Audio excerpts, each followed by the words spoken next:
Halo, perkenalkan nama saya Daniel Rumerung. Saya mahasiswa Fakultas Keperawatan Universitas Pembangunan Indonesia Manado. Nomor NIM 2114201082.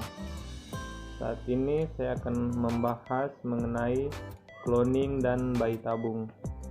Mata kuliah agama dengan dosen pembimbing Pendeta Stanley Sela, STH, MTH.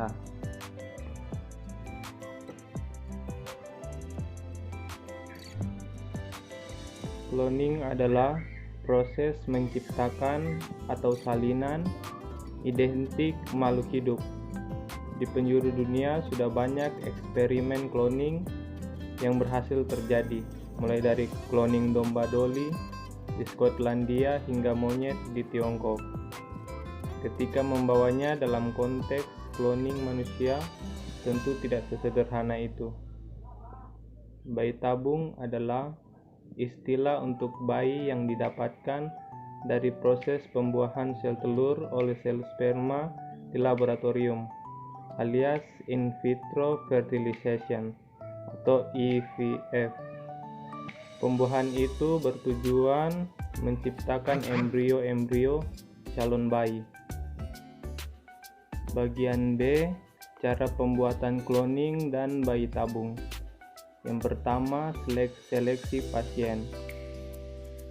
Yang pertama dilakukan adalah seleksi pasien, yaitu mulai dari kelayakan fisik maupun mental. Jika dianggap layak, baru bisa masuk dan mengikuti program bayi tabung. Yang kedua, stimulasi. Proses dimulai dengan merangsang indung telur untuk memastikan banyaknya sel telur. Secara alami, sel telur hanya satu, namun untuk proses bayi tabung diperlukan lebih dari satu sel telur untuk memperoleh embrio. Stimulasi ovarium dilakukan dengan menyuntikkan obat kesuburan pada tubuh induk. Obatnya disuntikan sendiri ke badan kita. Ketiga, pemantauan pertumbuhan folikel atau cairan bersih sel telur di indung telur.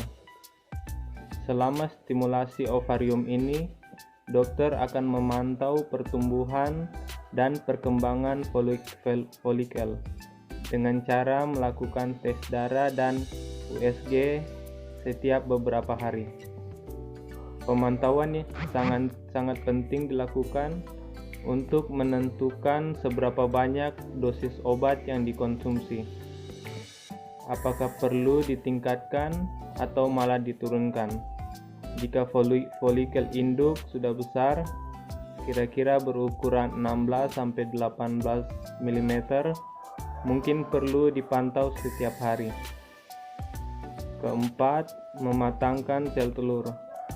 Langkah ini dilakukan dengan menyuntikkan hormon agar siap dipanen.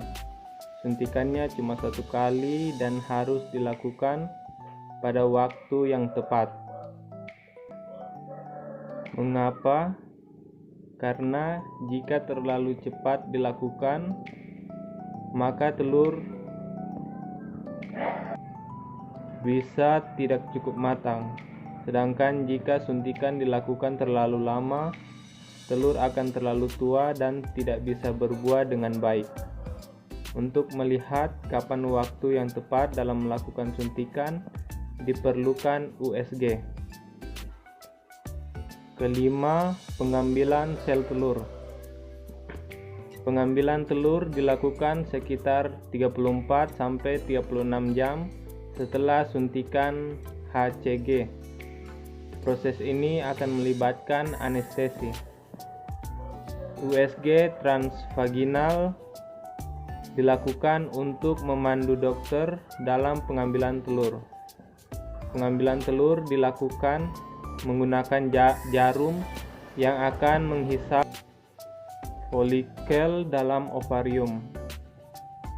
Terdapat satu oosit atau telur tiap satu folikel yang diambil dari ovarium. Jumlah folikel yang diambil bisa berbeda-beda antara individu. Oosit ini kemudian akan dibawa ke laboratorium embriologi untuk dilakukan pembuahan. Yang keenam, pengambilan sperma. Proses ini dilakukan pada hari yang sama. Jika suami tidak ada masalah, pengambilan dilakukan lewat masturbasi. Jika bermasalah, pengambilan sperma langsung dari buah sakar melalui oprai. Yang ketujuh, pemindahan telur yang sudah dibuahi atau embrio ke dalam rahim. Setelah telur dibuahi, telur akan disimpan selama 3-5 hari di tempat khusus sebelum dipindahkan ke rahim. Pemindahan telur yang sudah dibuahi atau embrio biasanya dilakukan pada hari kelima setelah pembuahan saat embrio sudah berada di fase blastosit. Embrio pada fase blastosit sudah mampu menempel dengan baik pada rahim wanita. Saat pemindahan embrio, tabung tipis atau kateter yang berisi cairan embrio akan dimasukkan ke dalam serviks. Jumlah embrio yang dipindahkan tergantung pada kualitas embrio. Biasanya hanya 2-5 embrio yang dipindahkan. Setelah prosedur ini, Anda akan diminta untuk tetap berbaring selama beberapa jam. Pandangan Alkitab tentang cloning dan bayi tabung. A. Melanggar hukum ke-6. Jangan membunuh. Masalah utama di dalam bayi tabung dari perspektif Kristen adalah berhubungan dengan embrio-embrio dalam teknologi reproduksi memaksa untuk mengorbankan banyak embrio guna mendapat satu embrio yang lebih unggul dan dapat bertahan hidup. Dengan kata lain, kita sengaja menyebabkan kematian banyak manusia. Pilihan untuk mengikuti proses bayi tabung secara etika dan moral maupun iman Kristen adalah pilihan salah. Proses bayi tabung secara etika dan moral maupun iman Kristen adalah pilihan salah. Pertama, Ayub 1 ayat 21, Alkitab dengan jelas berkata bahwa kita tidak berdaulatan atas hidup kita sendiri. Tuhan yang memberi, Tuhan juga yang mengambil. Kedua, Ulangan 32 ayat 39, Allah berkata kepada Musa, Akulah yang mematikan dan akulah yang menghidupkan. Ketiga, Kejadian 1 ayat 21-27, Allah yang menciptakan kehidupan dan Dia sendiri yang menopangnya. Keempat, Kejadian 9 ayat 6, Keluaran 20 ayat 13, karena kita tidak mempunyai hak untuk mengambil hidup yang tidak bersalah. Itulah pembahasan mengenai cloning dan bayi tabung. Dan saat ini saya mengajak kepada kita untuk sama-sama bergabung di Universitas Pembangunan Indonesia Manado. Berikut ini videonya. Selamat datang di Universitas Pembangunan Indonesia Manado yang terletak dekat dengan kawasan bisnis Bahu Mall Manado. Tempatnya di Kelurahan Bahu, lingkungan 3 Manado, sangat strategis di pusat kota Manado. Dibangun di atas lahan seluas 2,5 hektar, Universitas Pembangunan Indonesia Manado berdiri megah dengan ruangan 7 lantai, terdiri dari ruangan kelas, ruangan kantor, perpustakaan, laboratorium komputer, laboratorium keperawatan, pengadilan semu, dan laboratorium bahasa, kantin, serta rooftop di lantai atas.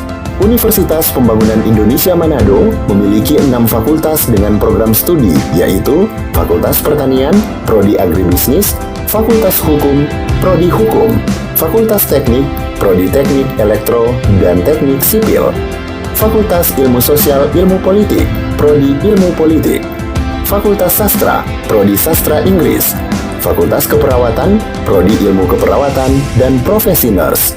Didukung oleh sumber daya manusia yang berkompeten dan tersertifikasi, Universitas Pembangunan Indonesia Manado memiliki dosen dan tenaga kependidikan dengan latar belakang S2 dan S3 lulusan dalam dan luar negeri. Proses belajar mengajar dilaksanakan dengan teknologi informasi merujuk perkembangan dunia modern saat ini, dilakukan dengan sistem e-learning dan sistem ujian online atau ULAIN. Hasil tracer student Universitas Pembangunan Indonesia Manado dan fakultas menyebutkan lulusan UNPI sudah tersebar di dalam dan luar negeri.